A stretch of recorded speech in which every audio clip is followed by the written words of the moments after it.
learned something new today. I don't know if you know this, but today is National Ohio Day. It's the annual holiday that celebrates Ohio joining the United States Union, recognizes the Buckeye State for all of the contributions to the nation's history. That's right, we're really important. And as our resident history lover, Mike Polk Jr. tells us, the story behind our statehood is a little bit more complicated than you might know, and he wanted to share an impromptu history lesson in honor of the occasion.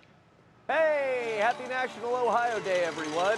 National Ohio Day commemorates us becoming the 17th state in the Union. But as for why it's November 2nd, that gets a little hazier. Because if you're in the mood to get a little nerdy about it, and I am always in the mood to get a little nerdy about it, as to precisely when Ohio officially became a state, there is some discrepancy. And perhaps even, dare I say it, some controversy.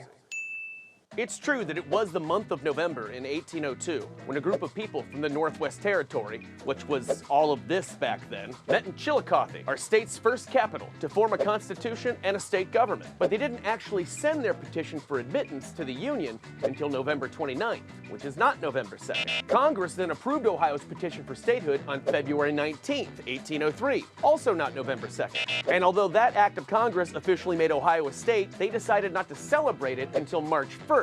Because that was when the Ohio legislature actually met for the first time. Are we all clear so far? I hope so, because this is where it starts getting a little convoluted. Fast forward to 1952, when some teachers visiting the Library of Congress were going through some documents and realized that Congress had neglected to officially approve the Ohio Constitution in 1803, which they were required to do for Ohio to become a state.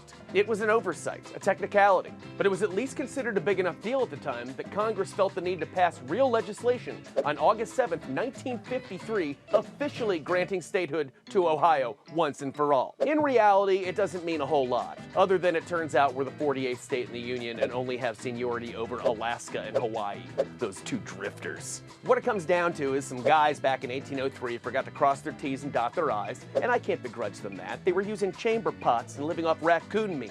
They had a life expectancy of like 28. I won't condemn them for sloppy paperwork, but it does make for some interesting theorizing. For instance, if Ohio wasn't really a state until 1953, that would technically mean that 8 presidents, Grant, Hayes, Garfield, McKinley, Taft, Harding, and not one but two, count them 2 Harrisons, were constitutionally prohibited from being president. Does that nullify all the laws they signed? To try and avoid such quandaries, Congressman George Bender, the representative who introduced the legislation to correct the mistake, made the law retroactive to 1803, which would make everything that happened pre-1953 street legal. And yet, one can't help but point out the issue that Congressman Bender himself was from Ohio, a place that, at the time of his election, did not technically exist, which, one could argue, renders the legislation illegitimate. And by that logic, Ohio has still yet to achieve statehood, which would mean we still live in the Northwest Territory, subject only to the laws of the Northwest Ordinance. Amongst other considerations, we therefore cannot be taxed. Nobody try it. I'm sure somebody already has. It won't work. Just a playful thought experiment, please do not. Long story short, whichever of Ohio's many birthdays you celebrate, be it today, November 29th, February 19th, March 1st, or August 7th, I hope you have a great time doing it. And I hope you're not forgetting to include a nice tall glass of tomato juice, the actual, intentional, official beverage of Ohio. Cheers, folks!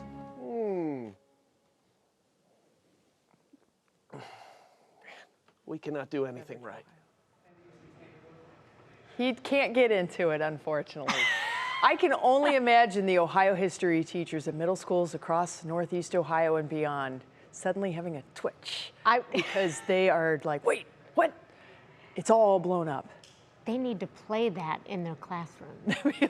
And then a test. And then give them a test, yes, and see what they say. If Mike Polk, can you imagine him as a history teacher? He would be so much fun. It would. He has a lot of costumes that he could bring out and wear. And he'd be giving everybody tomato juice at least once a year. A little salt and pepper goes a long way with that, most certainly. Goodness gracious. Well, happy birthday, Ohio, whenever that may be.